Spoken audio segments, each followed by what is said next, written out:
But let's get into a state of the polity conversation right now. We have joining us via Zoom, and he's right here in the nation's capital, by the way. Senior Advocate of Nigeria, Sam Kargbo, will be joining us on the conversation this morning. Good morning, Mr. Kargbo.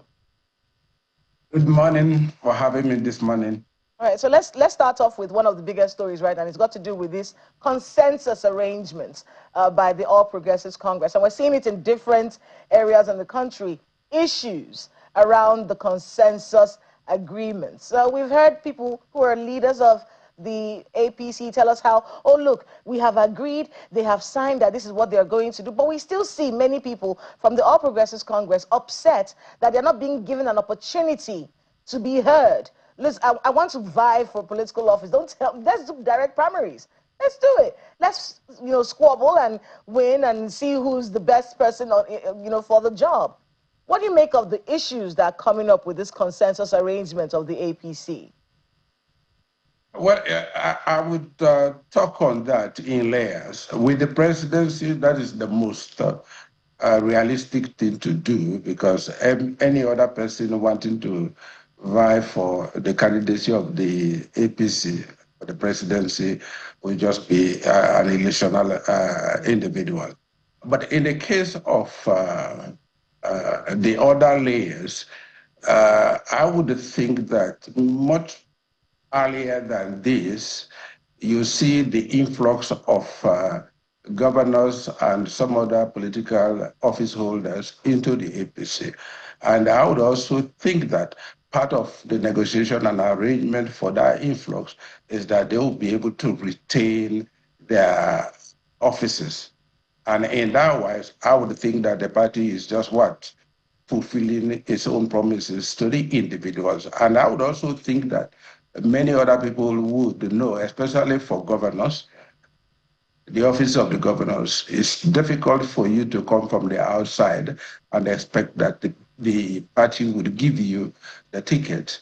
But in any case, talking about it now within the legal sphere, I do not think there is anything for them to worry. If there is any one of them who's still believe that he wants to try his luck, the Electoral Act has made a very clear provision on that, because anybody who has passed through the party screening process, the party cannot push down the issue of consensus on him, because he would have to indicate his own agreement with the consensus in writing. And if you have 99 individuals and 100 individuals and 99 say yes, we agree to the consensus, and one says no, they would have to go towards the direct primary. So the law is there to protect them. But in any case, like I would say, in the case of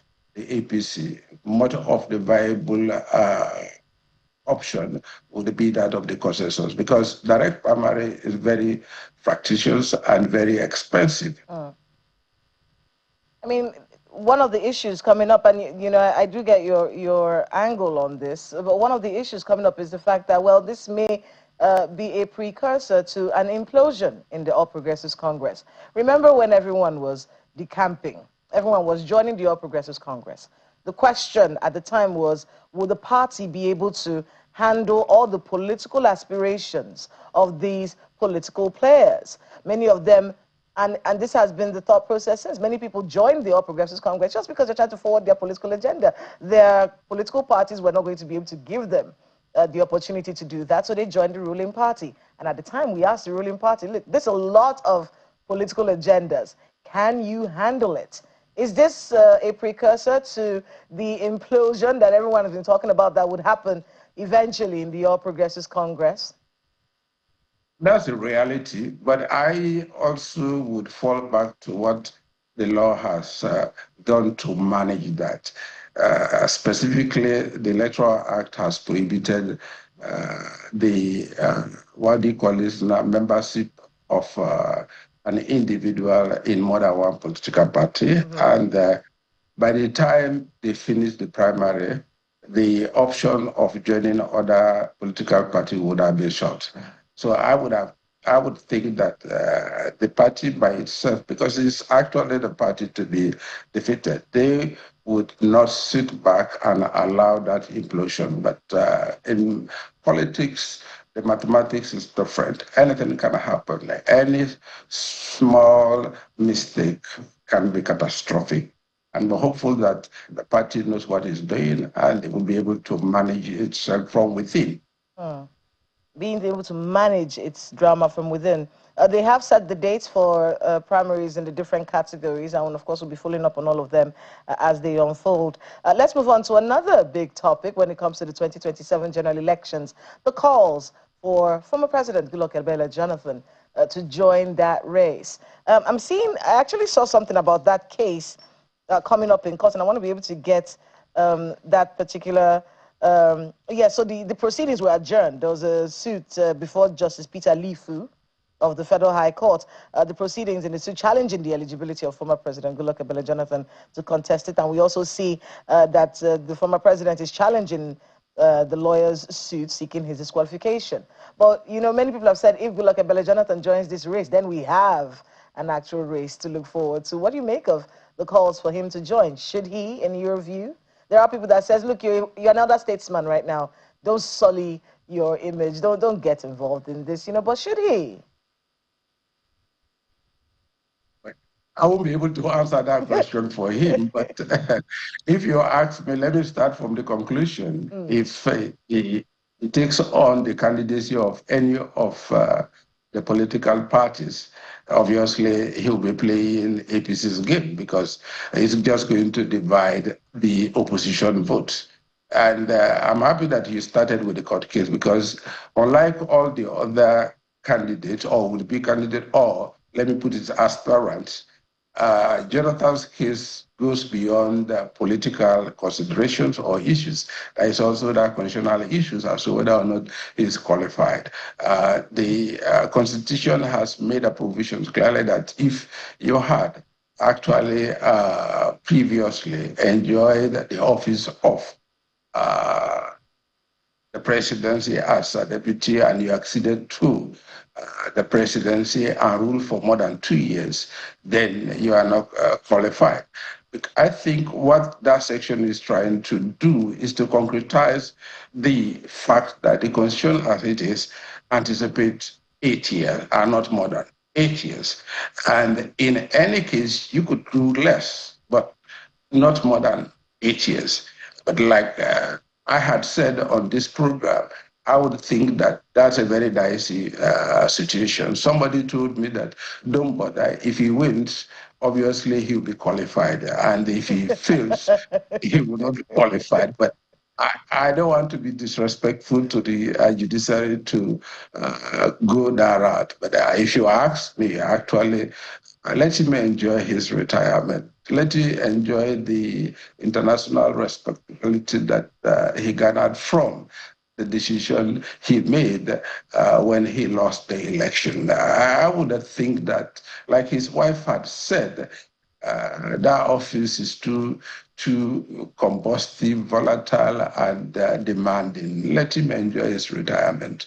But if he goes into the fray, I don't know what party he would be going with. If he goes into the fray, believe me, he'll be playing President Bola Ahmed Tinubu's game because I don't see him winning. All right, there are a lot of people who would not agree with you, but let's get Ayo to join in on this conversation. Go ahead, Ayo. Well, thank you. I'm not vying for political office, just to be clear. But Mr. Kargbo, it would seem like now we have started to talk about opposition parties. And you know that it would seem like opposition parties have sort of become, sort of in disarray, you know, be it individually or, you know, separately, or be it individually, individual political parties, or even in their alliances and all. Let's start with the PDP, for instance. Yesterday, Governor Seyi Makinde declared for presidency on the platform of the PDP. And we know that Mr. Nyesom Wike is a member of the PDP, and they seem to be on two ends of the same pillar on the same political party. I'm wondering what your take on that is, and how you see all of that playing out, particularly now that the Governor Seyi Makinde faction, as we may want to put it now, is in an alliance with another political party.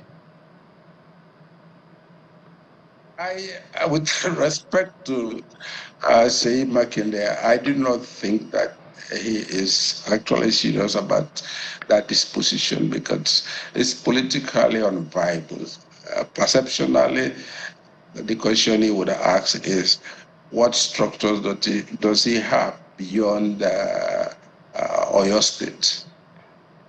I do not see him even resonating within the Southwest, the South-South, the Southeast, and the North in particular. So what message is he actually sending? Let us wait and see whose game he's playing. But I do not think that he would go the full 9 yards with that ambition, because politics is too serious for you to say because I was a governor somewhere and for some time I'm big enough, viable enough, good enough to be the president of Nigeria. Here you have a person who has not been able to find his strength or demonstrate his strength within his own political party. You have somebody from Abuja elbowing him and his own group out of the party, or weakening them to a point of no recovery, to the point that now he's opting to go with another political party. So I would think that he's just sending a message. And many times these politicians, they have their games, and we are just victims of those games. And like I started with, I do not think we should take him too seriously. And with respect to him anyway. Okay, but that's one leg of the conversation, sir. The other leg is he is on the platform of the PDP, and we know that there is some kind of disagreement, some kind of factionalization of the PDP today. How do you see that playing out? Yeah, it's difficult for PDP to actually present a candidate within now and the time limited for them to do, because both factions of the parties are by themselves uncertain. And in any case, you know what the law is. It's very clear. If a what would I call it now, authorized organ of a political party present a candidate, that candidate is by that very particular disposition disqualified. It's very clear. The cases are there, and I would think that their legal advisors would have clearly advised them on that. They would have to put their acts together, get an authoritative and declaratory statement from the court that indeed this is the authorized organ of the party. For now, where is PDP's NWC? And in any case, all of them, by what time the 4 years limited for them to be in office, it would soon be over. And thereafter, what do you have? The idea of saying you have that caretaker committee and all of that, mind you, yes, within your own political management and structures, you could play all your games. But once you infract the Constitution and the Electoral Act, the cases which they themselves had taken to court had told us clearly that if you do that, there are consequences. And I'm fearful for them that it is too late in the day for them to present a candidate. And I think Wike made allusions to that in one of his interviews, that it might be too late for PDP to present a candidate. And if I am a voter, I won't vote for a candidate that PDP would present, because I will want to waste my vote. Well, you already said that Governor Seyi Makinde is trying to send a message. I guess the coming days will tell. Every election cycle, I think since like 2015, 2019, we've been hearing of, we always hear of political alignments and realignments with the objective of ousting the party in power. The APC came together, formed a political party, and was able to do that in 2015. In 2019, there was such other talks about the third force, led primarily by quite a number of prominent Nigerians. In 2023, the same thing happened. I think it was even in 2019 that we had this not too young to run contention and all of that. Now it's happening again, Mr. Kargbo. We've been hearing of the ADC, now we're hearing of the NDC, we're hearing of Obi Kwankwaso Alliance and all of that. It would seem like it's only in the build-up to general elections that we hear of all these things. There are those who believe that... There are those who believe, Mr. Kargbo, that the opposition has failed to perform the role of the opposition in Nigeria and in recent history. Or is it out of place to expect in our own democracy, as opposed to what obtains in the UK, the kind of opposition that has alternative views? We do not actually have an opposition in the light of what you have explained. What we have what? Dissatisfied politicians wanting to group together to fight the government of the day. If you are a constitutional student, you would see how much of a disfavor that these people who call themselves opposition do to the political process. The Constitution envisages that we have a multi-party system, and the Constitution so much so favored them that the registration process is very easy, and INEC by itself is controlled by the Constitution not to interfere, not to impose itself on the political parties. The only oversighting function that INEC has over political parties are very limited, and they themselves are controlled by the law. But here we are.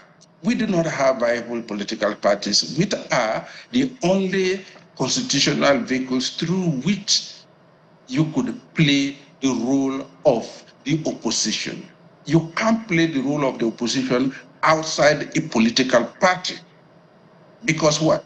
The Constitution does not envisage or allow for what you call, private candidacy? No, we do not have that. You must be a member of a political party and within the ambit and structure of a political party. But here we are on the eve of the election. They are not scouting for what? Vehicles. Because what? They know that they cannot go into the political fray, strictly so speaking, without political parties. So what have they done to us? They've let the government of the day to get away with blue murder, because there is absolutely nobody, both in the National Assembly and outside the National Assembly, there is no opposition. All we have what? Virtually a one-party system today, because the only party playing the role of a political party as at today is the APC. All the others, you have individuals who are coming out to say, oh, they are spokesperson of party A, party B, but no, they are not political parties, strictly so speaking. So what do we have? We have them now trying to do what you say APC did. No, APC was very, very calculated. And in any case, APC was aided by Jonathan. But you may already be flying the kite, if I can say, expressing the views and the fears of a good number of people who say that the government was after a one-party state anyway. So what you have said seems to be validating that, isn't it? Gifted. The government is gifted that very particular entity. It is not by design. Politics is the most strategic and the most serious business you can do as a citizen. If you watch APC, what he's done, I don't want to say Bola Ahmed Tinubu, but Mr. President, but you would see the moment they saw El-Rufai, Atiku, and the others under ADC, what did they do? They took away El-Rufai, because El-Rufai is a very, very formidable statistician. They took him away. And who was their financier? Malami. They took him away. Now without finance, without the strategies, what did you have? It collapsed. To me, you could say, oh, that is immoral. But that's what politics is about. They ought to have what? Anticipated that. And if they had been playing the role of the opposition, they would have by now, long before that very particular game played out itself, anticipated that and had a plan B. They don't. Well, you know, Mr. Kargbo, you are most again, of them were with you are their saying, businesses. You are saying exactly the same thing that these people have said. You are saying that the APC is calculatively working towards a one-party state. That is what you're saying in essence, because you're saying that every strategy of any opposition party strong enough to contend against the government in the next general elections, the government is whittling down the power. So when you say that Mr. Rufai was taken away, Mr. Malami was taken away, isn't that the APC machinating towards a one-party state? That's strategy acting out. That's what politics. Let me make this point. You know, how I wish this was not a public forum that it's self-regulated. I would have told you something you would have had to investigate. But let me come back to the point that I'm saying. Politics is not a two-party. Politics is worse than war. Because in war, it's a brawny game. Okay. If you have more bombs than I have, I submit. Okay. Politics is a witty game. It's a game of what? And every time I hear, every time, Mr. Kargbo, that I hear that politics is a game, I shudder. I got to be honest with you. But you know, we really have to go now, because I will probably have to, as you said, politics is different from governance. Politics is different from governance. We'll probably have to governance take this is off. not a game. We'll probably have to take the rest of this off camera, as you have said. Maybe we'll have a better way to go about it. Thank you so much for your time this morning. Mr. Sam Kargbo is a senior advocate of Nigeria. He's joined us virtually from Abuja. We appreciate your time. Thank you very much. When we return, this conversation is not over. Kayla will be taking it up with pretty much the same line of conversation, because you need to understand what's going on so that you'll be able to make informed choices. After this break, stay with us.